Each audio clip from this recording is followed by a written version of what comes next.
This is the best way to get out of a meeting early. Check this out. So I think just moving forward, with the numbers being what they are, probably best. Hey Dave, I actually don't fucking care at all, so I'm gonna go.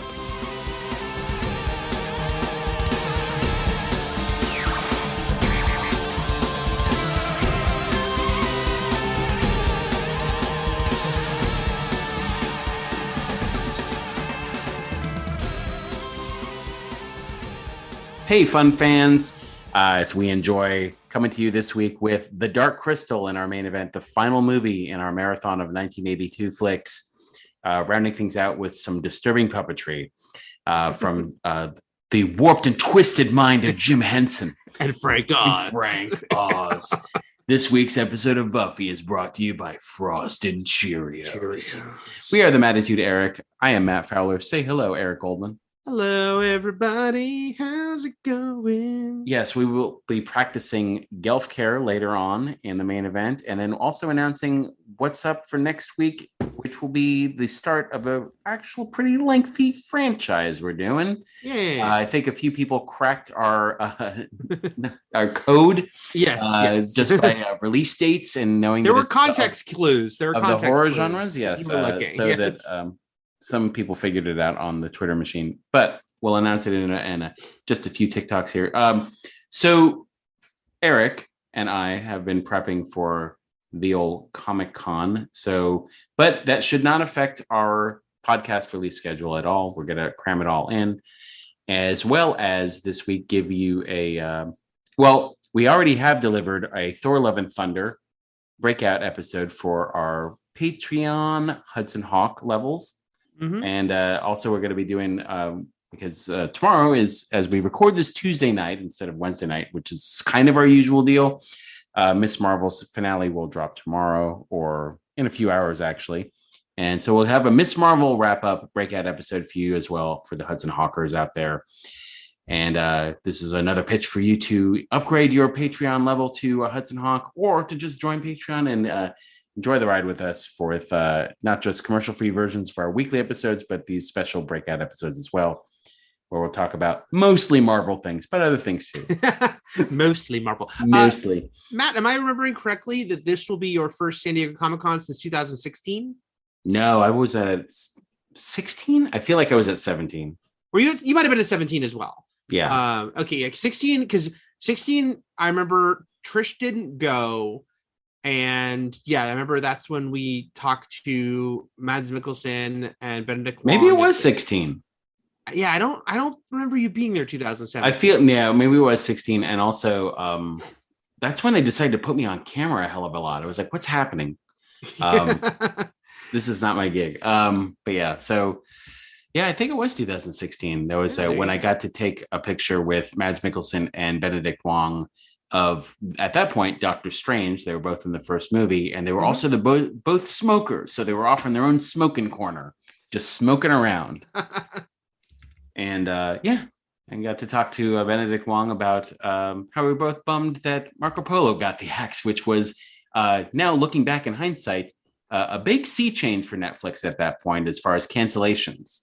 Yeah. That was a big deal that they canceled Marco Polo, because they weren't in the canceling business back then. Now it seems to be all they do. But yeah. Yeah, they weren't. They were at least in the here's a third and final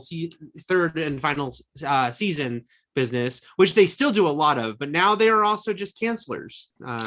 Bunch of cancelers they are. Let's talk about some entertainment news here. The Emmy nominations came out today, and Netflix are Emmy nomination getters, but not as much as in the past. Everything just is kind of dwindling. Everything's just being taken away as the other streaming services rise in prestige and notoriety and have better quality control over their product. They are getting more nominations now than they were previously, which means they're siphoning from Netflix. Yeah. What are your quick thoughts on these Emmy nominations? Not a lot of huge surprises per se. Just, I think it's kind of like the usual batch of snubs and confusions over what's a comedy and what's a drama sometimes. And, it's hard. The more TV there is, the harder it is to be mad, or, of course I can be happy when things I like get nominated, because it's just nice to see that acknowledgement.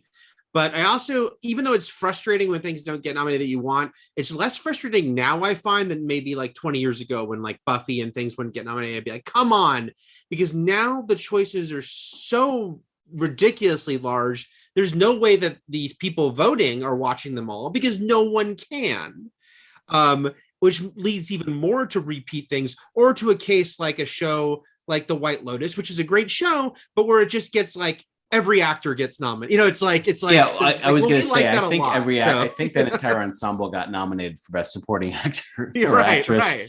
and it does, and it's kind of also like, but you know, the Film Academy works the same way, where they're like, Yeah. oh, Judi Dench was in this, well, let's give her a nomination. When you're pretty sure that a lot of people nominating her didn't watch the film.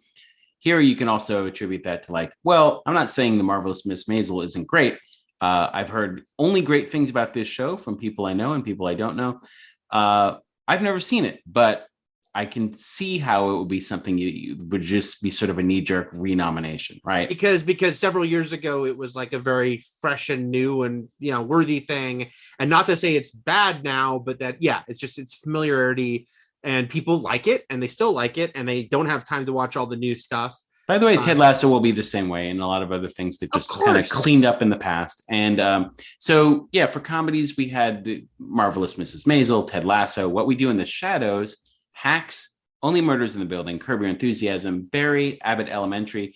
Now, for things like Barry and Atlanta, I don't know if you've talked about this or just sort of glanced over it on the podcast, where it's like, it is really a tweener, right? It's like, oh yeah, season 3 of Barry was more horrific than comedic by far. Oh, absolutely, yeah. And they're both shows that go back and forth tonally, where you'll have a quirky, unique episode that's funny, but then also have something that's really dark and introspective and sort of insightful and makes you ponder or sad or just something like that. And both they can play on many different levels. I don't know if they're still doing the rule of like half-hour things are comedies and long things are dramas. I don't know. Yeah, it's weird. Like Barry is a funny one because it's like a funny one. Because when Barry wants to be funny, it's funny. It's not like it's not funny because its jokes don't land. It's just not trying to be funny more and more. That's not what a lot of the episodes are doing. So it is interesting. Like Barry and Better Call Saul seem like, I would say, tonally feel very similar. Better Call Saul, like Breaking Bad, being a show that has. I say they feel more similar at most of the time than they do different. Right. I don't think they're because exactly those shows, the same. But yeah, Vince Gilligan shows have a good sense of humor. They're not comedies, but it's like when they're trying to be funny, they're funny. But yeah, it's just so there is a little bit. But the same thing goes, and this has been a complaint or an observation, I guess, for years now about what constitutes a mini series or not, especially like White Lotus is coming back. And yes, it'll be a new cast, except Jennifer Coolidge will be playing the same character again. So is it a mini series? It's like, that's what it got nominated. And also, is a mini series, even if it was a straight anthology, like, and Jennifer Coolidge wasn't any sort of connective. Yeah. Like, and it was just a different story, but under the same branding. Is that a miniseries still if it's anthology? So it's hard to differentiate these things sometimes. And same thing goes for guest spots, because someone will be nominated for a minute scene on a show, and then Caitlin Olsen, who's in quite a bit of Hacks, is a guest actor on that show, and I'm happy she got nominated. But yeah, like compared to someone else who shows up and has 2 minutes of screen time on Succession, they play loosey-goosey with the rules. Well, and also loosey-goosey got a nomination too. I was very happy to see that. We should also mention, these aren't arbitrary. These nominations they're submitted as such. Yeah, they're submitted as such, and a lot of that is again very calculated to where will we find the best success. And a couple things that leap out with people we love, but just their representation, the networks all being like, where do we have the best chance here? And in this case, they got nominations. So you hope, okay, this was the right move. Was Rhea Seehorn finally getting nominated for Better Call Saul? She got 2 nominations, but yeah, she got another one for a short series she's doing for AMC on YouTube. But she got nominated finally in Best Supporting, when it feels more, watching the show, you feel like she's kind of the co-lead. At this point, you could have made the argument like in the first couple seasons that she was supporting. But they might have thought, look, she's never gotten a goddamn nomination. What do we have to do? let's submit her as some supporting, and it worked. And the other very interesting one is Yellow Jackets, because Melanie Linsky, so fantastic, getting her first Emmy nomination for leading actress in this. Christina Ricci gets a nomination for supporting actress because that's where they submitted her, and that was a very calculated thing about let's not split the vote. Let's we want both of them to get nominations, even though that show is 4 women are the leads, very much. In a triple threat match, the champion usually retains because the two, especially if it's a heel champion, because the two baby faces cancel each other out. So it works. Yeah. Very happy to see Yellow Jackets this year, as well as let's see, what was it? In drama series, as well as Severance. I was very happy to see Severance get nominated, as well as Adam Scott. Haven't seen Ozark. It's just sort of always around. I have not watched the buzzy Euphoria. It's something I want to catch. Sydney Sweeney being another double nominee, because she also got nominated for White Lotus, like everyone in that show, and she got nominated for Euphoria. Better Call Saul and Succession are both great. Someone will have to, at one point, and it will happen, point a gun to my head, so I'll watch Squid Game, and it's just a matter of when. Yep. And then Stranger Things sort of snuck in there. Station 11, Eric. Station 11. So a former Good Thing to Enjoy recommendation by me. By the way, got a Station 11 shirt. I haven't looked at or bought or looked at any of those t-shirt sites that were so in vogue about 4 or 5 years ago, where it's a geeky thing, usually crossed with another geeky thing, where it's oh look, it's Mad Men, but it's also Star Wars or something. So, and they cross them together. I don't even know if it's an amusing story. The one time I told the story, it was very amusing to the person I was telling it to, but like a cashier was baffled by. But that person was an idiot. I had one of those shirts where they crossed Elsa with Sub-Zero from Mortal Kombat. I have that shirt as well. Yes. Right. Yeah. But the cashier at the grocery store I was checking out it couldn't contemplate why the shirt was the way it was. Like, why does this shirt exist? What? And I like, what is the shirt? And I explained what it was. And they're like, but why would someone put it on it was like the entire concept of this being on a shirt was completely baffling to them, as well as I feel like a shirt was. I think they didn't understand by the time they got through asking questions, I didn't think they understood what torso wear was at all. And I'll also say this, I don't know if you've had this experience with either of your parents, but boomers, who we are not, even though we get lumped into boomer categories because we're old, will always look at your shirt, read it out loud, and wonder what it means. Right. They don't, like, I have a shirt from Super Yaki that just says Brad Dourif. Every time I wear it, my mom can't stop fucking saying Brad Dourif.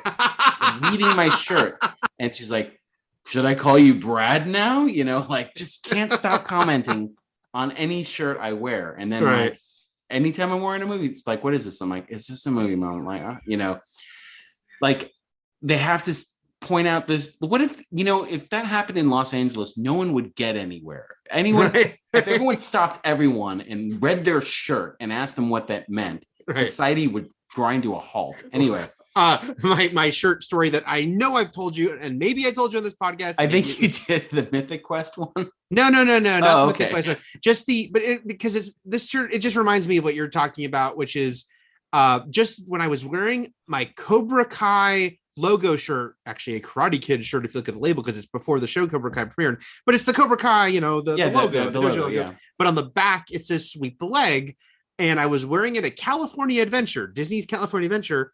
And this guy behind me goes, sweep the leg. And like, he loved, like, he was just like, that's amazing. Like, it was like, so Has he never been to 80s tees or seen any shirts at Target? Like, he was so amazed that my shirt had a line from a movie from the 80s. Like, it was like, he gave him such delight. I know. Has he never been in the store? I mean, maybe he doesn't shop for himself. That was my thing. It was like, wow, he just really blew him away.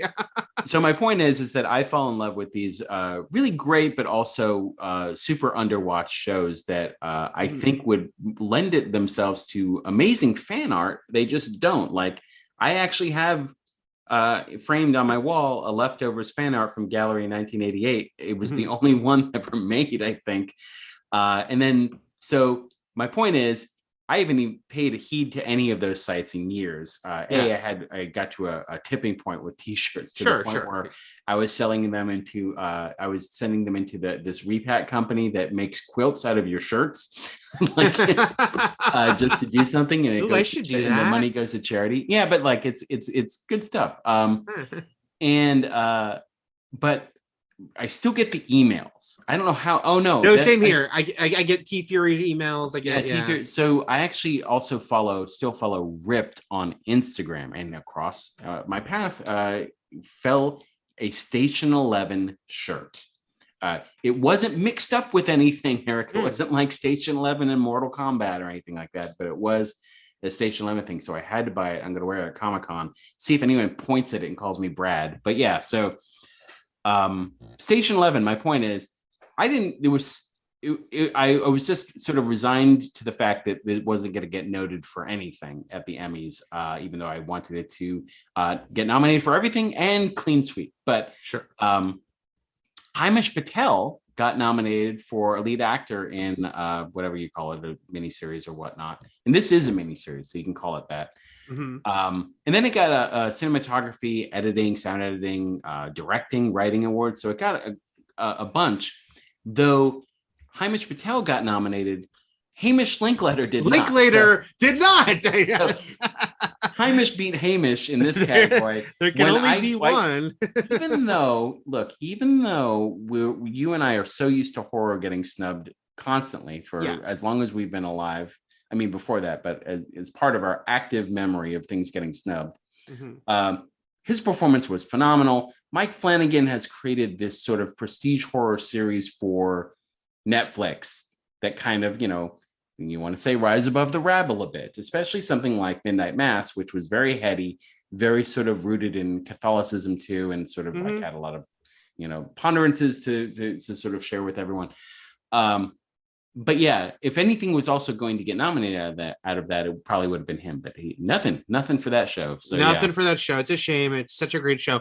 I to be fair, and because someone else might point it out, Stranger Things is a horror show, and got a bunch of nominations. But it's just that transcendent thing like Game of Thrones had, where it's so huge that now it just gets nominated, and it's just like it's. I'm gonna say level. Stranger Things is partially a horror show, and it'll become a full horror show once they start killing off core characters. Well, sure, I understand, and not pulling the supernatural game of nobody original can die, only new characters introduced can die. Like that. They do like which to is do how Supernatural kind of operated for its final 7 seasons. Although that's why I'm like, with one season left of Stranger Things, like, do any of these original characters die, or do they? They better kill them all and just leave Steve and Robin in the end. That's all I care about. And then somehow Eddie's back too. Oh wait, we're spoiling things. That's the Emmy. The two things I'll throw out, and we should move on from the Emmys because it's too big. But I'll just say I was amused and happy that Chip 'n Dale Rescue Rangers got nominated for television movie, even though television movie is such a confusing category in this era with streaming movies. And I was very happy that Best Original Song included "Corn Puddin" from Schmidgeddon, my recent recommendation. Yeah, but also Chip 'n Dale Rescue Rangers was a good thing to enjoy as well. So yes, it was. There you go. Yeah. So what is The Gray Man, Eric? Is that a TV movie? Exactly. Well, I think not, because it's getting that week release. Yeah. But Chip 'n Dale got 0 theatrical release. Because I'm guessing even Turning Red played in 3 theaters, and I think that's make it eligible for the Oscars. So it's a weird game they play with some of this stuff. But yeah, speaking of games, very quickly we'll just mention the other 2 news items here are true definition of quick hits. This one is basically it almost doesn't matter. George R.R. Martin came out and said that The Winds of Winter was going to depart heavily from the Game of Thrones series. That book he can say whatever the fuck he wants. Yeah, that book is not coming out. Like, we've all sort of agreed on this, and that we've just come to terms with it. And B, wait, Winds of Winter is 6, right? Of the books? Yeah. Feast for Crows was last. I'm still of the belief. Man, is it 7? No, it's 6. I'm still of the belief he will get the 6th one out at some point, but will never get the 7th. That's my belief from him. But yeah, also what a cop out of like giving Benioff and Weiss like the broad strokes bullet points of his ending, and now he's like kind of, it seems like he's ditching a lot of it. There's always going to be differences in the details. But yeah, if he goes completely different, it would be amazing. I remember at one point he like retweeted someone, or it was a funny thing because someone did a snarky thing about like he's gonna die before he finishes them, and he just did like a "fuck you" or something. Yeah, he was really mad about it. It was funny, but that was like 7 years ago, I think. So and now he's really gonna die, especially with those anger issues. I'm just like, George, we're just being real. I'm not saying you're gonna die tomorrow, George. I'm just saying like the progress. This is why I'm like, I think you'll finish the 6th one, but I just well, it's sort of getting more ridiculous because you're right. This is 6. Then the 7th was going to be the final one until he changed it and said, no, there will be 2 more after. No, he didn't. I missed that part. Yeah, he did. I don't know if he went back on that, but he did say that there would be 2 more after that. And then we know that it was never getting finished. All right. And the other news is TV based, prestige TV based, Breaking Bad based, which is that Albuquerque is actually going to have statues of Walter White and Jesse Pinkman, the 2 lead characters from Breaking Bad, everyone's favorite meth makers in their city, just sort of like there to sort of celebrate. I had mentioned to Trish, who doesn't watch these shows just because they make her too nervous. Not that she liked what she saw Breaking Bad and then she couldn't keep watching it. But I said, wow, these shows, they've been shooting there for so long, first Breaking Bad, then Better Call Saul. And of course, these shows have brought a lot of money into Albuquerque by both being there as productions, but also now tourism. It's a huge tourism part. Go to see the locations, right? So I understand on one level, like, hey, Albuquerque now is like very thankful to these shows. On the other hand, it is very odd, of course, to have statues of 2 characters who are great characters played by great actors on a great show, but who make meth, make people's lives worse. Well, I have a question. Do we have they made these statues? Do we get a look at them? Like, what? I want to know what season.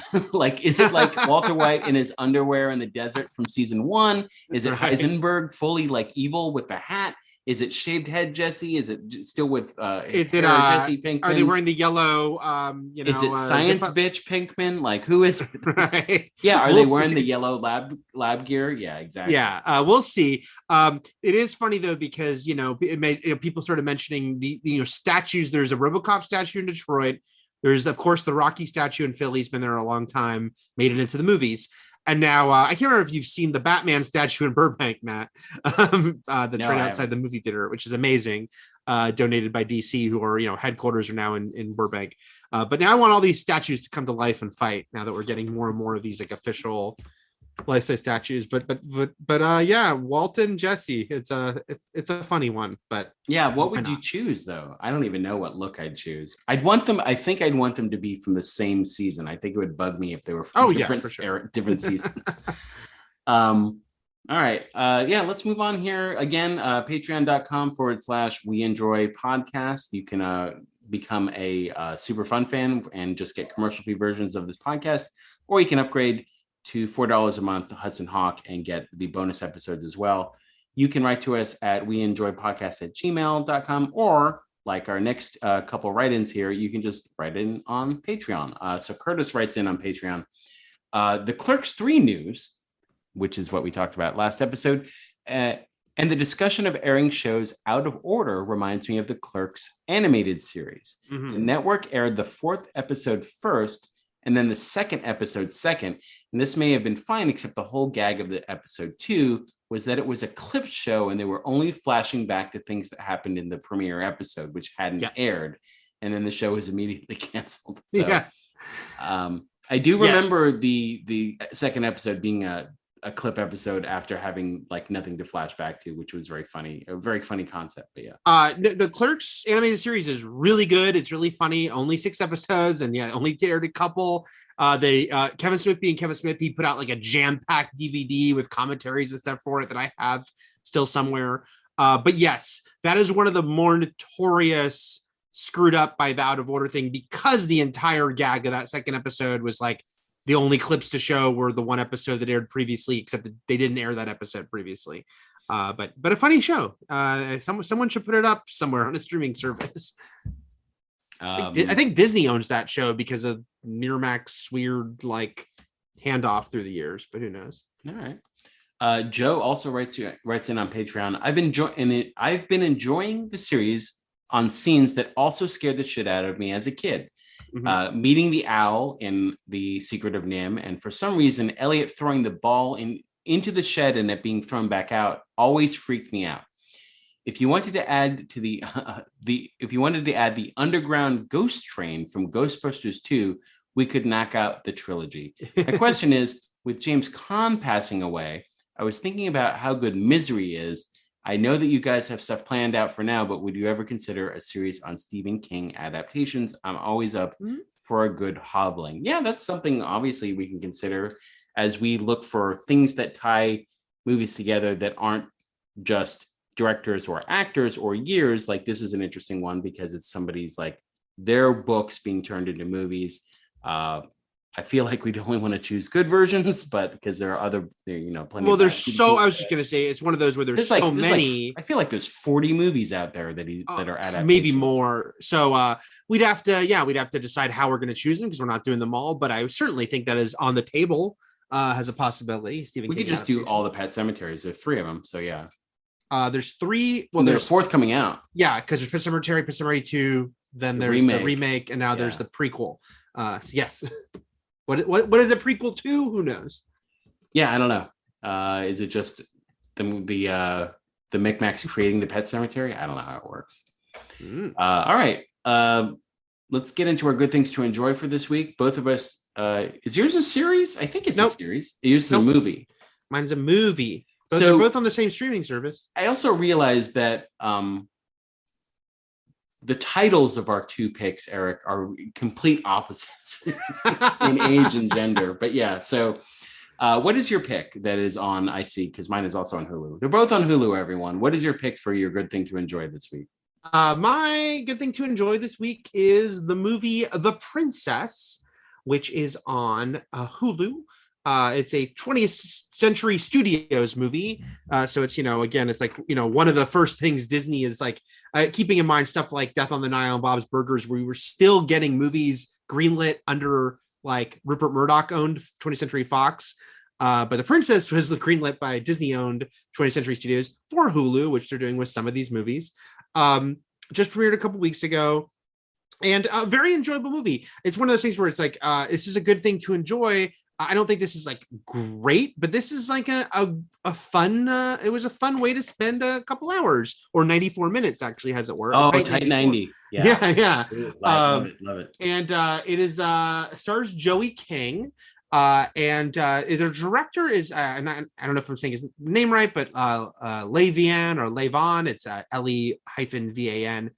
Keat, and he is a Vietnamese director. I believe this is his like U.S. debut. And it is just this sort of, it's a lark, Matt, because it's Joey King playing, it's a period piece. She is a princess in a castle, and she is being forced to marry a evil tyrant from another land played by Dominic Cooper. And he's a horrible person and doing horrible things. And she breaks free from her captivity because they're basically going to force her to marry him. And it is a just all out ridiculous fun action movie because she knows kung fu. She's a martial artist, and it is very R-rated. It is very like bloody, and it's just little Joey King killing bad guys through a castle, and it's super fun on that level. It's funny because they do give an explanation for how she can fight, and I almost wish they didn't. I almost wish it was just like, why not? She can fight. There is a story about who taught her how to fight and why she can do that. But yeah, it's sometimes for some reason it's Snake Eyes. It is Snake Eyes. Some of the other cast I didn't recognize except for Olga, another person whose name I can never pronounce right. Kirilenko. From what Bond movie was she? Goldeneye. No, Quantum of Solace. You're right. And I'm gonna say a spoiler for Black Widow. It's been out long enough. Taskmaster in Black Widow. She is the she was also in I'm not going to remember it. My brain's fried right now. But now I'm trying to remember the actual Bond girl who is not Famke Janssen from Goldeneye, and I don't know her name, but she was in Vertical Limit. She was in Vertical Limit, yeah. Yeah.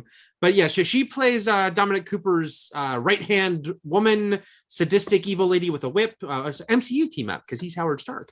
And yeah, it's just really fun, and I quite enjoyed watching Joey King, who's also in Bullet Train, playing an assassin.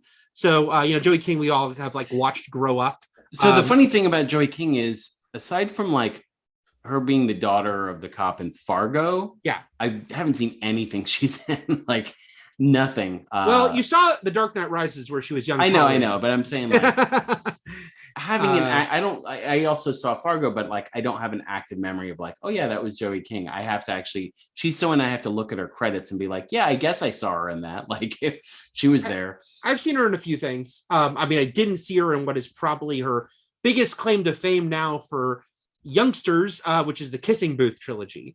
But I've seen her in other stuff. I forgot she did an episode of The Flash, and she was in the first Conjuring. But anyway, she's very fun in this. Just using a sword, going through, and there's some moments where it shows the limits of its budget a couple times, where things look a little wonky and whatnot, but it's okay. I went with it. The reviews have been kind of pretty mediocre, but I just thought this was it delivered what I wanted from it. I was it delivered on the promise, delivered on its premise. And this director, I think it was a good kind of sort of calling card for him to show he can do sort of good, fast-paced action. And we'll see what he does next. So anyway. Okay, so the movie I was thinking of that Olga Kurylenko was in was Centurion, which is a Neil Marshall film, which I may recommend at one point because it's Michael Fassbender, different Dominic West in it, but it's a good movie. Anyway, I'll check. Yeah, I'll check it out. I don't know what the Rotten Tomato score says, but who cares what they say? Eric? Right. I disagree with it. So there you go. I don't know. I'm not tapped into what the actual reception is, except for the fact that the first two episodes, which were acted as the premiere, did really well, and it got picked up for a season 2. We already mentioned this as part of like entertainment news. But then I started watching it because I talked myself into watching it based on what I learned about it, which is that this show, The Old Man, also on Hulu, part of their FX branding on Hulu, came to us from Robert Levine and Jonathan E. Steinberg, who were the runners of The Americans. So I'm like, all right, already that sounds great. Then the first 2 episodes were directed by John Watts of the Spider-Man MCU films. And it stars Jeff Bridges. Very notably in the news, this whole thing got put on hiatus and production pause, not just because of COVID, but because of... You said The Americans, but you mean Black Sails. Oh, Black Sails, yes. Yeah, I knew it was another show we really liked, though. Yeah, I like both of those shows. Yes. The Pirates of Black Sails are not American. No, and they're not Russian. Are the Americans in American. Okay, yeah. So Black Sails. Jeff Bridges was diagnosed with cancer, and then also had to sort of take an extended period of time off to treat his cancer, and then come back from that. So there were a few production delays in this, but it's out now. It's airing. It got picked up for season 2. And I really enjoy it. It does fit neatly into the category of shows old white men like, which Amazon is really more cornering the market on with Terminal List and Bosch and Jack Ryan. Jack Ryan. This stars Jeff Bridges as the old man, basically a former spy who's been in hiding for about 30 years. Until someone comes to his door one day trying to kill him. And I won't go into all of it and how it unravels from there, but it has to do with his past. And it also stars John Lithgow, who was, a lot of these people just feel like, you were talking about Rhea Seehorn earlier, like co-leads, really. John Lithgow is in it. He's great. Aaliyah Shawkat from Arrested Development's in it. Amy Brenneman from many movies that we grew up on, as well as Our beloved Leftovers. Yeah. And Joel Grey is in it. Interesting laugh. Broadway star Joel Grey from Cabaret. And Buffy the Vampire Slayer star Joel Grey. And so it's It's one of those shows where it's a great show. The first 2 episodes, the pilot is amazing. So, if Joel you Gray want to is know, 90, by the way. I did not what's know that? he was that. Joel Gray is 90. He's super old. He is the oldest man. He's probably the oldest man in it. And like maybe he's the old man. Look, here's the other thing. The season's not over yet. There's still basically 1 more episode to go now, I think. No, there 2 is more. another old man. 2 more episodes still to air. So it could end like shit and I could eat my words here. But yeah, it's basically if you want to see Jeff Bridges kill a lot of people and get into like fights that you're nervous that someone Jeff Bridges' age shouldn't be doing. I know there's a lot of stunt people doing these stuff too, but he's also in it. Like you see him. And it's pretty brutal and it's an interesting story. There's a twist that you can easily see coming, but it doesn't matter because they don't like linger on it. They kind of reveal it within a few episodes, which is fine. But yeah, I really dig the old man. The writing's great. The characters are really cool. It kind of goes in ways you don't expect. And I still don't know how it ends, but I recommend the old man. There's just some fight scenes in the first episode that are brutal, but yeah. Since you're recommending, you're recommending watching Jeff Bridges kill people in The Old Man. I'm recommending watching Joey King kill people in The Princess, and they're both on Hulu, and they're both owned by Disney. So they could do some time travel shenanigans, and The Old Man and The Princess can team up. Again, I haven't seen how this ends, so right, who knows? Everything's possible.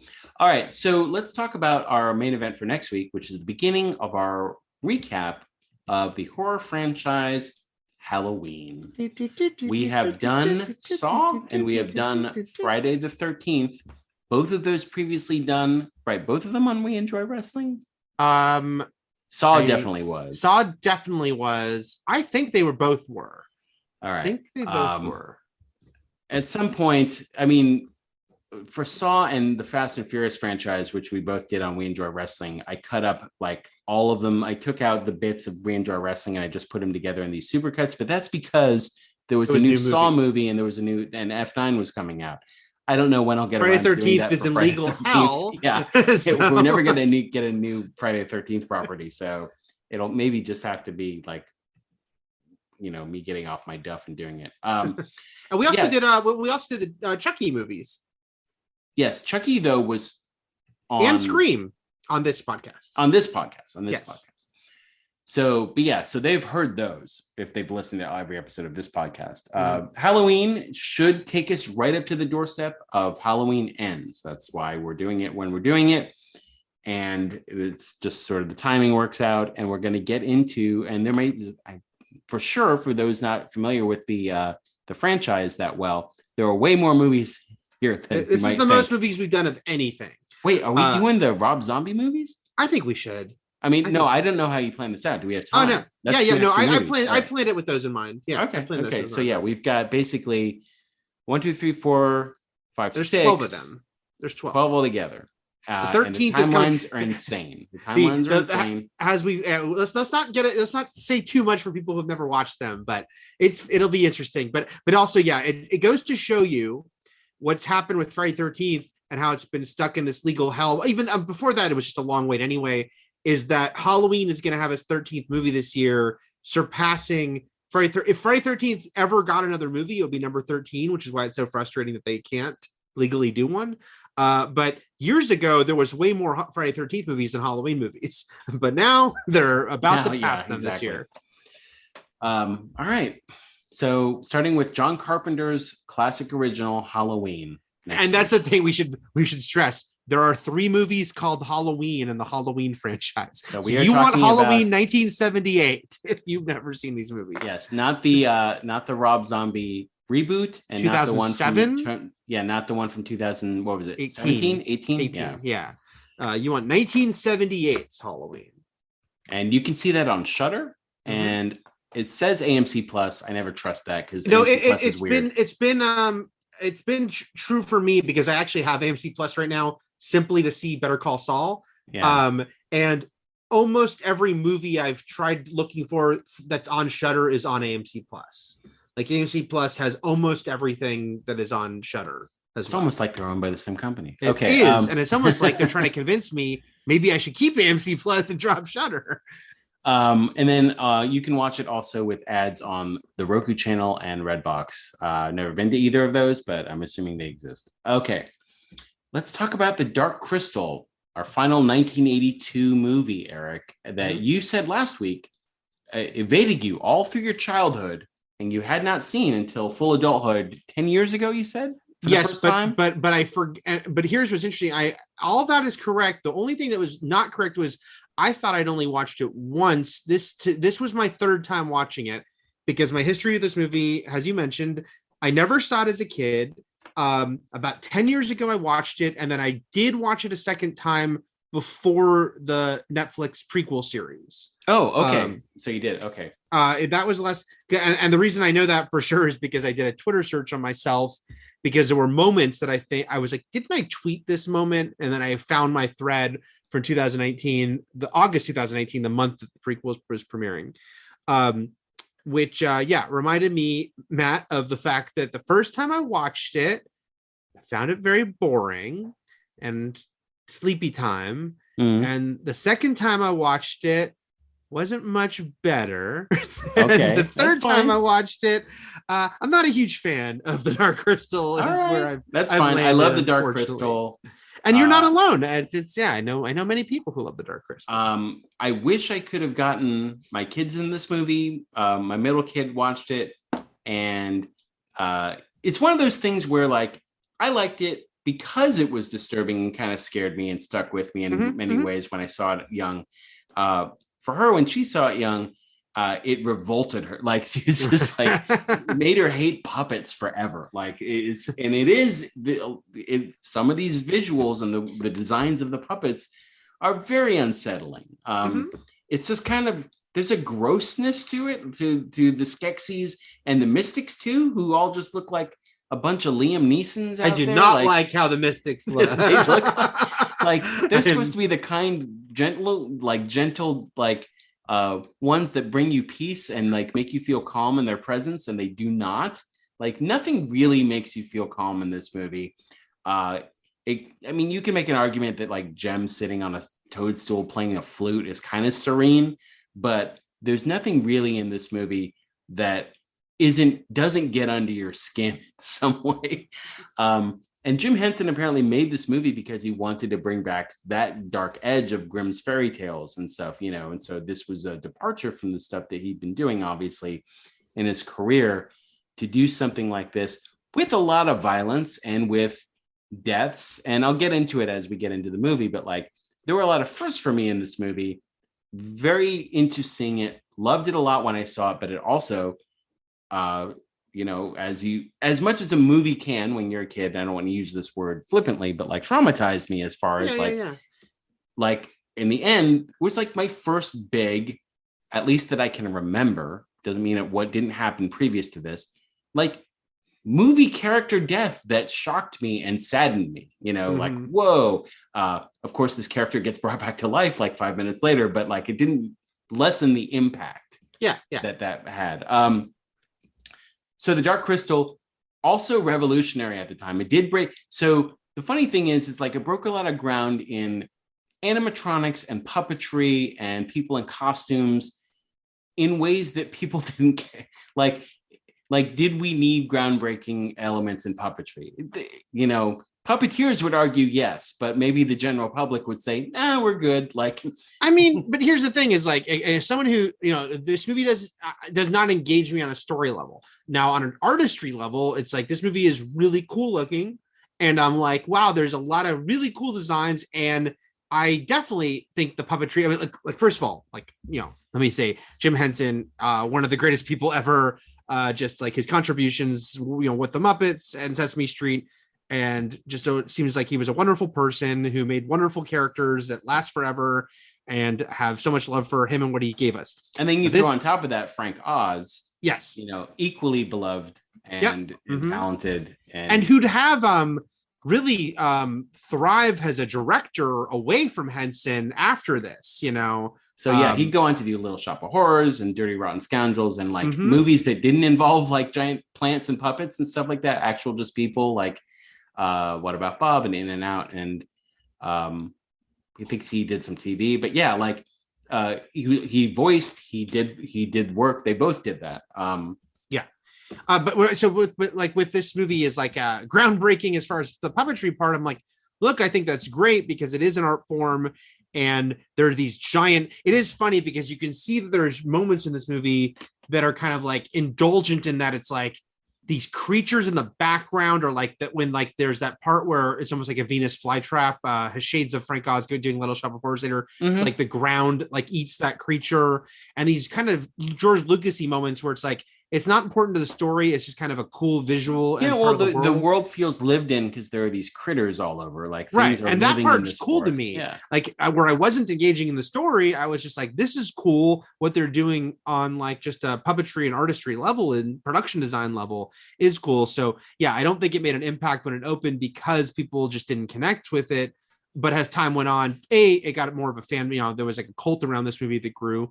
And B, I think people could look back and be like, hey, this is really cool. The things they were doing just sort of elevated. So the world building elements as far as puppetry was great. The world building elements as far as story was not great, and was admittedly meant to engage someone my age seeing it when I saw it, which is that it's very simple.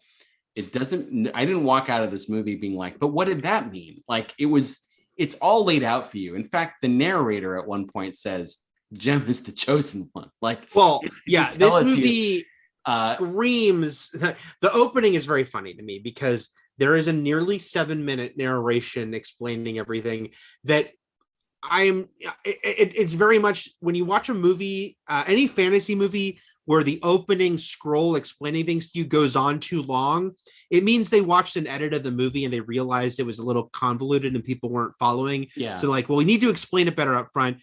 And if we don't do a long text scroll, then that means several minutes of narration and kind of repeating things and being like, I was still all in. First of all, this is the Age of Wonder. I didn't know if you knew that about the Dark Crystal, but it's another world, it's another time in the Age of Wonder. Well, like White Bird, it's a wonder story, Eric. It's all a spin-off of the movie Wonder.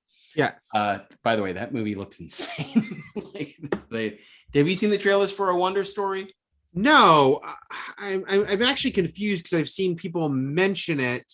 Okay, I didn't know the film Wonder. It came out like a few years ago, and I'm looking at this poster. This Julia Roberts and Owen Wilson. I barely remember this, so the fact that there is now a spin-off prequel is very confusing to me.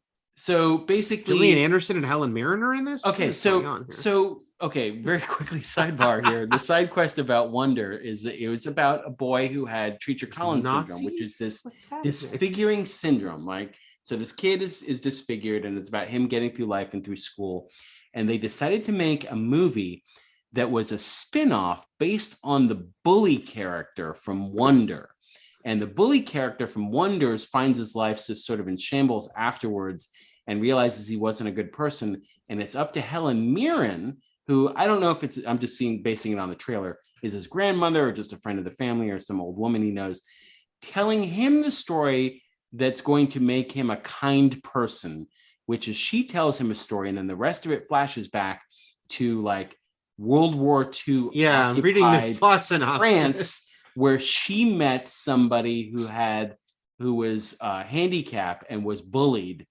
But then they were also both Jewish and had to deal with Nazis. It's insane. And so it's called crazy. The trailer unfolds in a way where it shows you clip of the movie Wonder and then spins off into anyway. And then it flashes back and there's like animated sequences. Anyway. What the fuck is happening? We're doing the Wonder movies. That's what's happening. Okay. So Dark Crystal takes place in the Age of Wonder. Another World, Another Time. The music, also something I remember the score from Dark Crystal very well. Trevor Jones will go on to do almost every score imaginable, including one of the greatest scores ever, co-wrote with Randy Edelman, Last of the Mohicans. But yeah. And he did, and of course he did the score to Labyrinth, which we'll talk more. I think we should talk more later about this movie and how it leading into Labyrinth, a movie I'm very, very familiar with. Yeah, if you'd like to. Similarly, a sort of a different way to go for Jim Henson, also directed by a Python. Terry Jones directed that movie. So yeah, it gives us a rundown. No, Labyrinth was another Jim Henson one. I thought Terry Jones directed that. Did he Just write thinking it? that 'cause Maybe he wrote it. He might have. I think he has a writing credit on it. Yeah. Okay, good. Okay, I didn't want to be completely wrong, though I have been known to be. I'm completely wrong pretty often. Okay. Yeah, so it's a long explanation, and yet the length of the explanation doesn't make anything clearer. It's just kind of like the crystal cracked, these two races appeared, the Skeksis and the Mystics, and then after a few minutes, we realized there are 10 of them and 10 of them. And then by the end of the movie, we realized they're all connected. And when one dies, the mystic dies and stuff like that. But yeah, there are 10 left. So these scary bird fucks in their robes are just absolutely, they're just abominations, and they're old and they're gross, and they've been living for like 1,000 years. And one of the interesting things about the prequel series that we should mention is that what it tried to do was actually expand on the lore, make it make sense, and making it engaging for adults. Yeah. And I should, by the way, I only saw like 3 episodes of that show, but I liked it more than the movie. Like I did think it. Yeah, like, the prequels, Age of Resistance was very good. It had it just moved better. It was more engaging to me. And it's interesting to see basically the same characters. I mean, Skeksis wise, obviously. Yeah.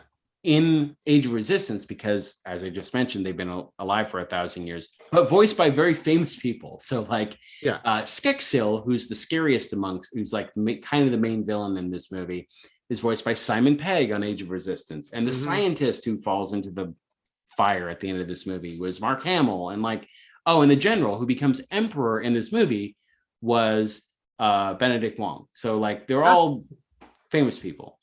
The cook who's making the feast in this movie was Harvey Fierstein. From Call the Conqueror? Yes. Call. Keegan Michael Key, Aquafina, these were all people. And the previous emperor, who we only see in this movie dying, was Jason Isaacs. So yeah.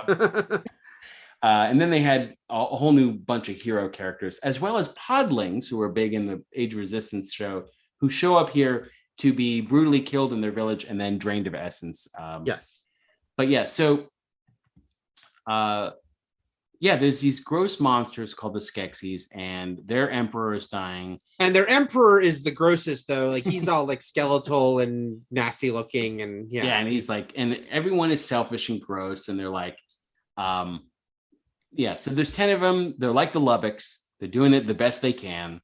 And basically the way the path to secession is just kind of calling shotgun and then fighting, I guess, and just like yelling at each other. There's no actual system in place for who becomes the new emperor. It's just who wants it. And then they eventually, in a few scenes later, they have like the trial by stone, which is technically less violent than them both just fighting to the death. But yeah. I don't know if it's less disturbing, though, because when Skeksil loses to, they don't really say their names in this. I just am a stupid Dark Crystal nerd. When Skeksil loses to Skeks-Ung, they strip him nude. Yes, they do, which was in my tweets from 4 years ago, 3 years ago. About how disturbing they just turn him into a nudie on the loose, running around the Age of Wonder, showing his Skeksy butt to everyone. But yeah, it's also gross because the way that those outfits are, you also feel like, because the outfits also look like they're made of bone. So when they're taking off their Skeksil's ornamentation, they just call him the Chamberlain in this. But yeah, like it also feels like they're ripping off parts of his body. So it's even more viscerally just unsettling. Yes. When I looked back at my tweets from the 2019 viewing, that was one of the things I tweeted about, like him all tearing his clothes off. The other thing was a line that really bugs me when Jen, who is kind of a drip. Jen is a total bozo. Like, don't worry about that. When he goes, his mentor dies, which is kind of weird because we don't really know him, but it's like played as a big thing. But then Jen goes out on his journey and he has the line, "I'm not ready to go alone." All right, alone then. And I was like, that was a quick turnaround. Like that was a very big. Jen is like anything that you thought about Luke Skywalker being sort of a fucking herb, like just being like, like a whiny sort of like a rock kicker. Well, Jem is like that exponentially, where it's like he walks for a few hours. He's like, oh, master, like it wasn't supposed to be like this. And it's funny because Henson, that is Henson, and it's Henson's voice, which actually impressed me in that it's like, Henson, of course, we first and foremost think of him as Kermit, which if you heard Henson in an interview, it's like kind of just a pitch version of his voice. So I'm like, oh, he did a good job sounding like this complete trip that is nothing like I normally associate him or his characters with. And like, so look, young me loved Jem. Young me loved Kira. I was very much into the will they won't they of it all. Even though like they were by default were the least like hideous creatures in this movie. Right. Like they weren't good looking, but like they were better looking than Aughra the witch who pulls her eyeball out, or Fizzgig, who I love, by the way, who is basically like, hey, what if a sidekick was just Chewbacca's head, like rolling around on the ground? I would say BB-8 owes a lot to Fizzgig and the rolly ball element. So then they go from basically the dying emperor to the dying master, and like the voiceover person saying like, this is a Gelfling and there's only one left and he lives with the mystics because the Skeksis killed his village and he was just raised by them. Man, this narrator's got to tell us a lot. There's a lot of heavy lifting here. And then basically this really sticks out to me from when I was a kid, the crystal shard, because not only is that quite a phrase, I didn't know what a shard was when I was a kid. What the hell's a shard? Like when the Skeksis say it too, they're like, the crystal shard. The master is like, and then you get the light and the dark creatures, both absolutely ugly, but the emperor crumbles into dust in a very frightening way, while the mystic gets the sort of the Yoda send off where it's like, remember me. But yeah, gives Jem a task.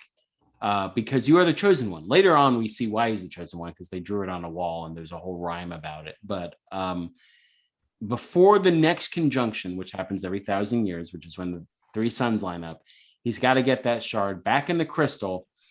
But first he has to get to Aughra, which we don't know who Aughra is at this point. And honestly, looking back at this movie, I'm trying to remember what Aughra helped him with. Like, what did she do? I can't remember. Oh, she had the shard. She had the shard. I do like that she holds her eyeball. I do. Oh yeah, freaky. Another thing that freaked me out, but I couldn't get enough of it as a kid.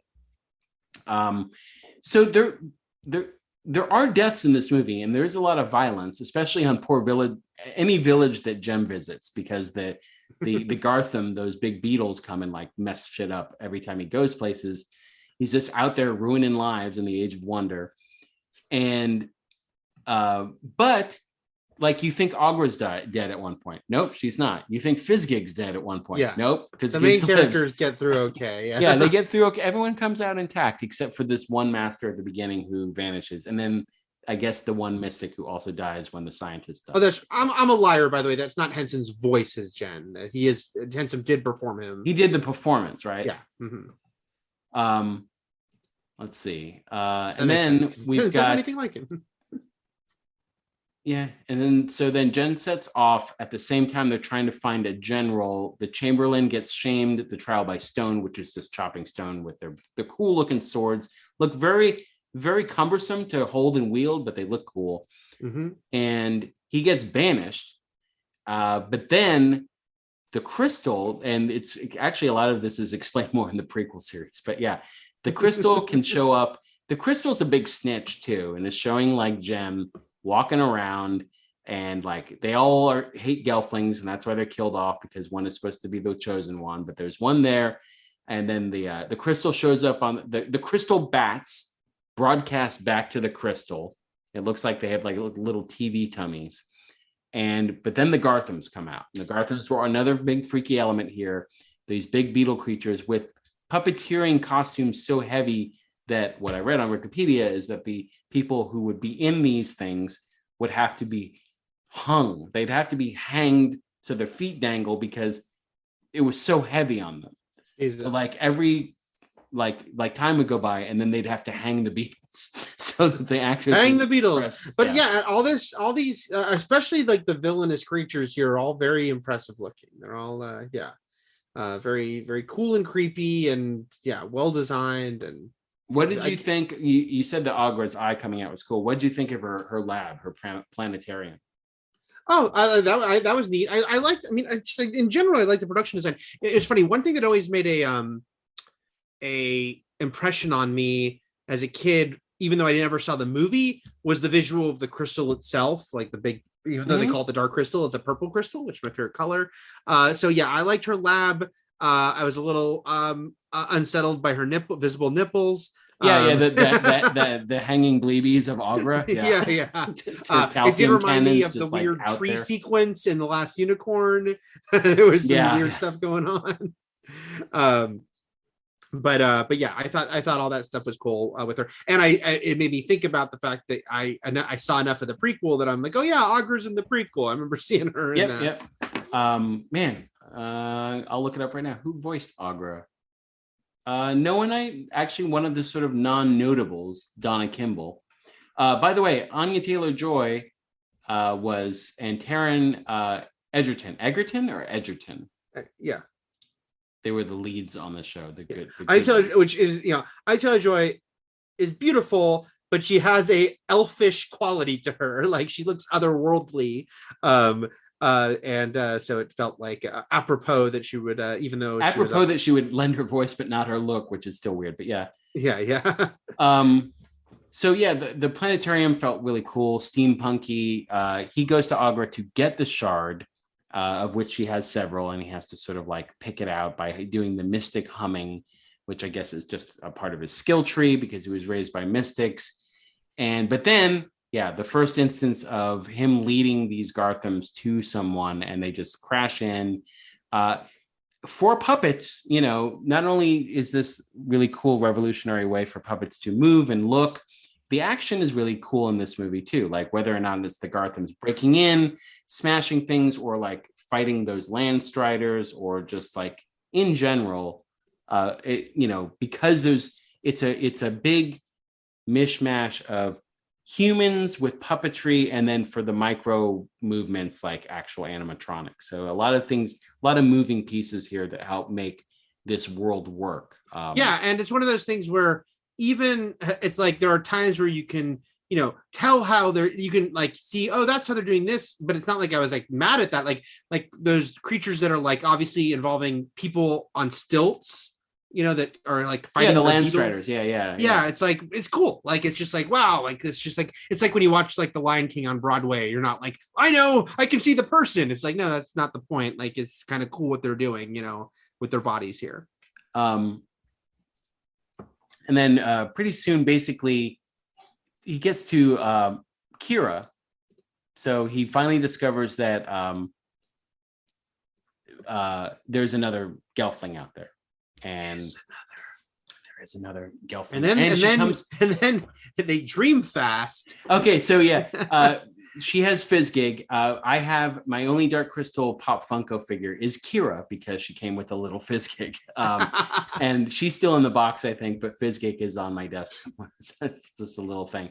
And then they touch each other's hands, and they both get caught up on their whole lives and their past, and we get flashbacks to her and stuff like that. And I say this, Eric, more characters should just dream fast movies for no reason. And then we get all caught up like rom-coms. Although another insufferable Jen moment is when he's like having a bath, like he's so delighted by watching the having a bath in the dream fasting. I wrote whatever Jen in my whatever Jen. Look, Jem grew up with a bunch of just sad ball sacks all around him, just humming all day long. So he doesn't know how to act in front of new people. He doesn't know anything. She helps him out of the mud by basically Kira, raised by podlings instead of mystics, can talk to the creatures of the world and can communicate with them. So she gets a Nebri, to rise up out of the water and lift him up. And I only mention it's a Nebri because in the very next scene with the voracious, gross feast that the Skeksis are eating, the main course is roast Nebri. So they're eating the thing that was so precious to Kira. And then, of course, Why wouldn't you? Crawlies for dessert. You get excited when there's crawlies for dessert, right? Who doesn't love crawlies? Yes. And then this is when we realize that Agra's still alive, because in the midst of their feast, where they're all eating grossly, but kind of in different ways, and different things, everything's kind of living. The Skeksis are very much in the vein of Tolkien's evil races, which is that they use and deplete the environment around them. Yes, and they're just consuming. They're just the forest, the green life goes away. The creatures get eaten.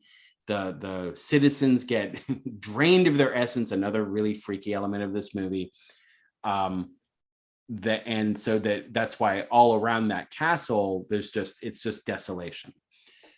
So yeah, of course they're going to eat all the things and use all the things in that way. And this is when we realize Agra's still alive. They bring the her world in. was green until the crystal cracked, Matt.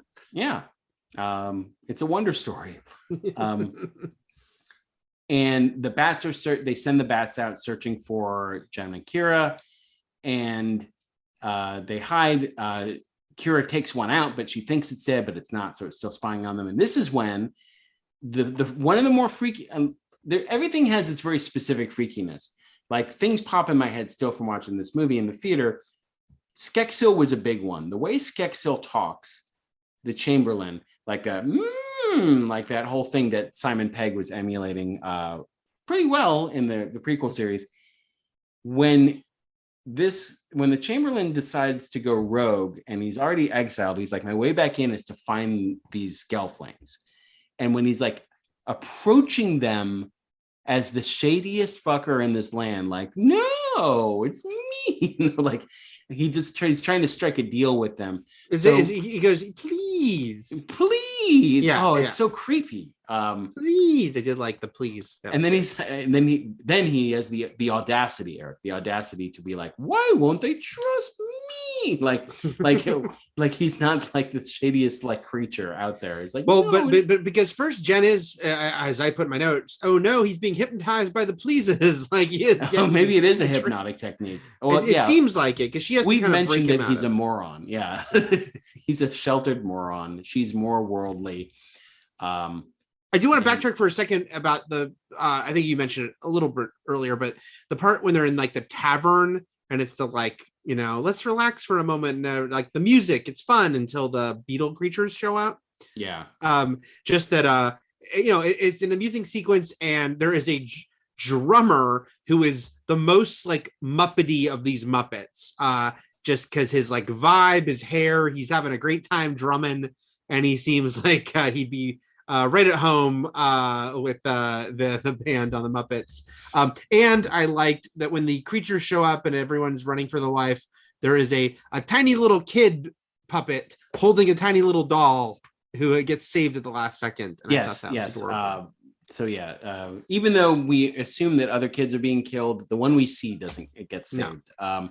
And also some fall, some fight, but the whole point of the Skeksis is that they take these creatures back to make them slaves. Podlings, this was actually a part of the prequel series, and more of an explanation lives there, as far as like draining the Podlings' essence to extend their life. And it's just a really freaky, like the purple beam of the crystal reflects on them. It's very Clockwork Orange, where they're like forced to like stare into this, and then their goo goes in a bottle. I mean, I definitely them into mindless slaves. Yeah. I put, I did type, the line, this won't hurt. We just want to drain your living essence. It's terrible. It's a fucked up thing to hear. I'd rather it hurt. Yeah. I'd rather it hurt. Well, and then when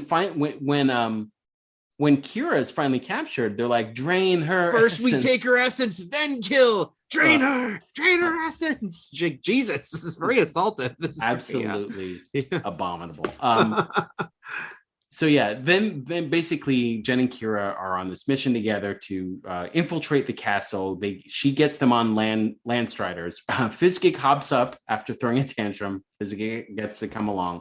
Fizzgig helps save the day by the end, because bites the Emperor's hand, I think. They get into a fight. They fall. This is when we find out that Kira has wings. So the female gelflings, we have these. And I thought that was a funny moment when she said, wings. he says, I don't have wings. And she says, of course not, you're a boy. Yeah. I thought that was good. You dummy. Again, he doesn't know anything. He is an idiot. She knows all this stuff. I'm going to say, much rather be raised by a podling than a mystic. Putting it out there. Yeah. That's a classic saying, right? Then they go into this cave shaped like a weird mouth down at the bottom of the pit, and they get into the sort of the underbelly of the castle.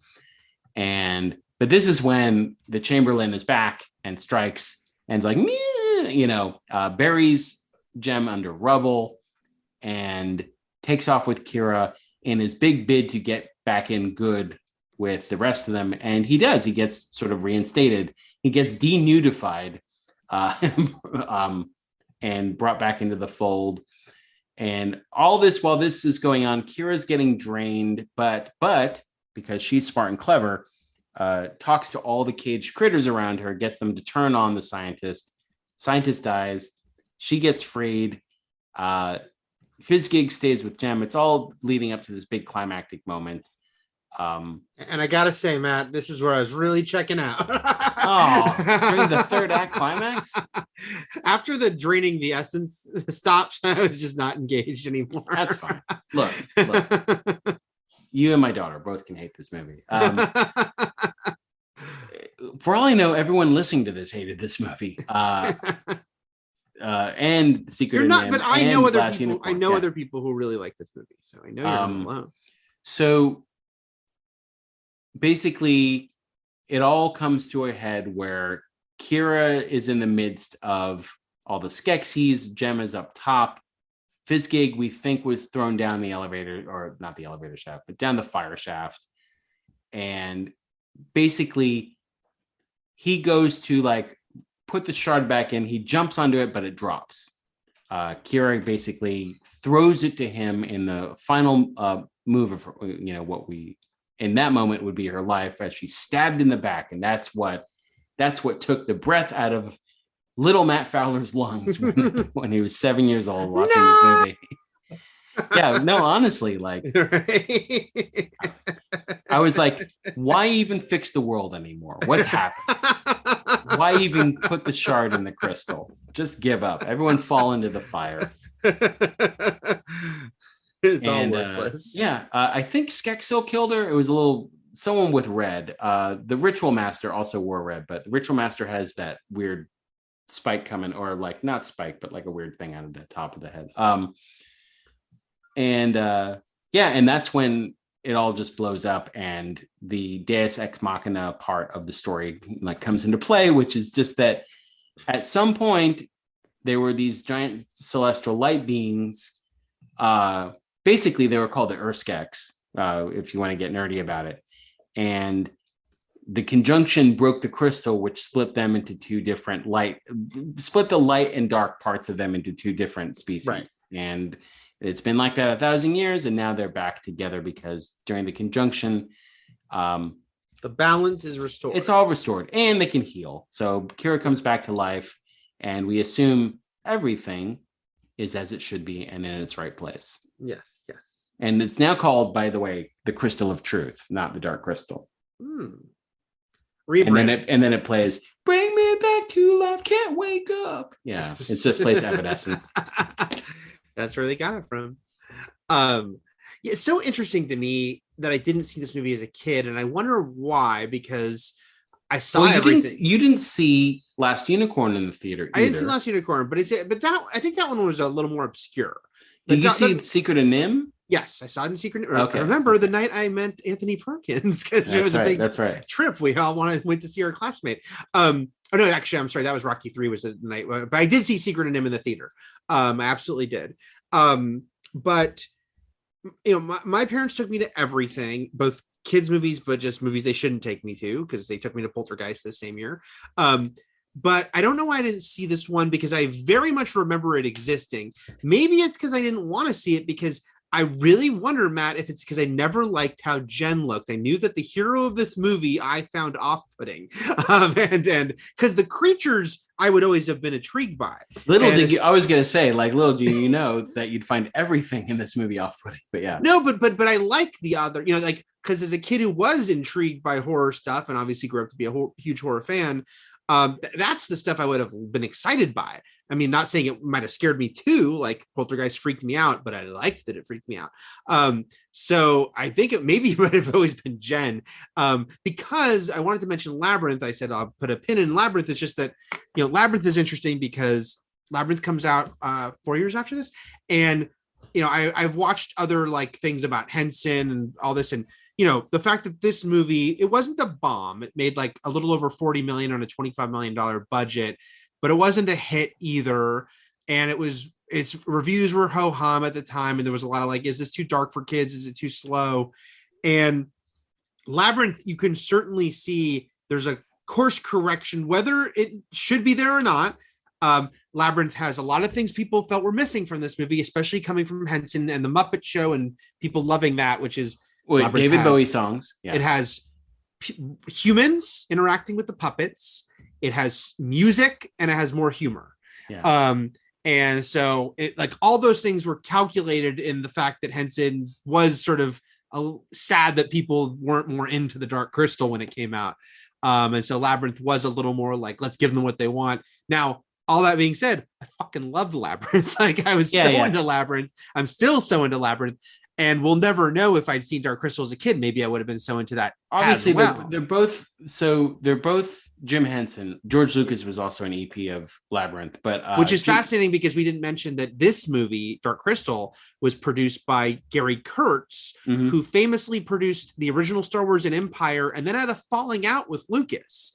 And sometimes people say, "Oh, he's the missing ingredient." Like because when people do the like, George needed someone to tell him no, or you're going too far. And that was Gary. And whether they're right or not, there's like kind of the myth is like, maybe Gary Kurtz was that guy. Anyway, it's funny that Henson would team up with Kurtz on this. And then when this didn't go over as well as he wanted it to, then he just got George Lucas to do Labyrinth with him after. But I enjoyed both movies, but I also think that, aside from the fact that they share puppetry, and the obviously Jim Henson, I feel like they're both very different movie. They're very super different tonally, super different thematically, and just structurally, and with the music. I remember when I finally figured out the "this door lies, this door tells the truth" riddle in my head. Like, I actually cracked it because they go through it really quickly in the movie, and I was like, all right, I'll buy it. But when I finally figured it out, I was like, fuck, that's so cool. But also. After this, obviously Jim Henson will also continue to do Muppets stuff and Muppet movies to the 80s, but like he rounded out the 80s too with The Witches, which people also credit with being a really, freaky, scary shit for when they were kids. Right. No, it's interesting. The reason I was so quick to correct you on Henson directed Labyrinth was only because watching this movie, I looked it up because I was curious. Henson, who obviously as a creator and as a writer and a performer, his handprints were all over everything, but only has 3 movies he directed, and they were The Great Muppet Caper the year before this, because he did not direct the Muppet movie, but he directed The Great Muppet Caper, this, and then Labyrinth. Those are the only 3 movies he directed. Yeah, he didn't direct The Witches. He produced it, but it was Frank Oz, obviously, as we've mentioned, who would go on to have a much more prolific directing career that was just separate from the Muppets. Dark Crystal, I wish I dug it more, but I'm also always curious what I would have thought of it as a kid, because I think it could be just like I'd fully admit that like so much of it is tethered to my experience as a kid. Like, and I think I mentioned on the last podcast that I had like the giant magazine comic for this movie. Which I had the one for Labyrinth. Which those were great because, again, like once these left theaters, when will you ever get to see them again? Like VHS was there, but it could be a few years. So you could revisit it through the pages of comics. I can't find my Labyrinth one as I'm talking to you. Oh, I had the Labyrinth one too. But I can show you my Willow graphic novel. I'm showing Matt my Marvel Comics Willow the graphic novel. But that looks new. It's not. It's just it was one of those. Has the 80s went on and they they just looks better. Copyright 1988. My Labyrinth, my Dark Crystal ones weren't hard. Almost no, like yeah. I have the Labyrinth cover. one is the paper one, and they were still making some of those because they had the Indiana Jones: The Last Crusade was one of those as well. Damn it, I lost my thought on. And then the other big Henson thing in the 80s too was Fraggle Rock. Which I've never seen. It was hard for me to see growing up. I was aware of it, and it was on HBO. Remember it, but I didn't have HBO, so that was the thing. It's like getting to see that was. But yeah, that was the Dark Crystal, and that was the end of my trilogy of movies I saw in the theater in '82 that scared the shit out of me. Well, like I said, I was very intrigued by your selections because they were a movie I saw in '82 and knew well, a movie I saw a few years ago, and then a movie I'd never seen. So you didn't mean to do that, but it was a nice different experiences on all three. And then I was just going to say that, it's like the prequel's existence owes to the fact that this movie has such a cult following, and that, it has as years went on, people were like, more and more into it, both kids who were always into it, but also, that's what I was going to say is, I've mentioned this before. I am a tough, I'm very, I'm hard to get into with like traditional fantasy. It was a time of, it's just not my thing. And that's not to say it's never my thing. And Game of Thrones, I was totally into. Yeah, I know, I get it, but like harder for me to get into those type of stories. It is. It always has been, and that's fine. I think we've mentioned on this podcast, you're not into Lord of the Rings like I am, or like a lot of people are. So it's just not your bag. And so that's why I say, like, Dark Crystal has a lot of fans, like I know, but I think also, like, most of them will, admit, like, hey, it's kind of slow and clunky, which is why I think the consensus was, like, people were really dug the prequel, and I said I liked the prequel more than the movie, and it is too bad it was one and done for Netflix, because it was certainly well received, and you can watch it on Netflix right now if you've never seen it. And obviously it goes without saying, like you already did say it, but like, it grew in popularity and cult status over the years to the point where it got a Dark Crystal Age of Resistance prequel series. Right. After many years of like talk of possible sequels. Very, very, like, if we want to talk about also advancement in puppetry, you know what I mean? Like, it was a very elaborate production, and maybe also led to its demise in a way, to the fact that, like, why it didn't get a second season, which is like, it was a lot, and it's all on screen. It looks great. It's just it was just a lot of design and construction and puppeteering and stuff like that. So, but for those who haven't seen Age of Resistance, I recommend it. Even though I recommend it too, and you've heard I was not that into this movie, but and again, I didn't finish the Age of Resistance because I didn't like it. Because we know what life is like. And I forgot that also.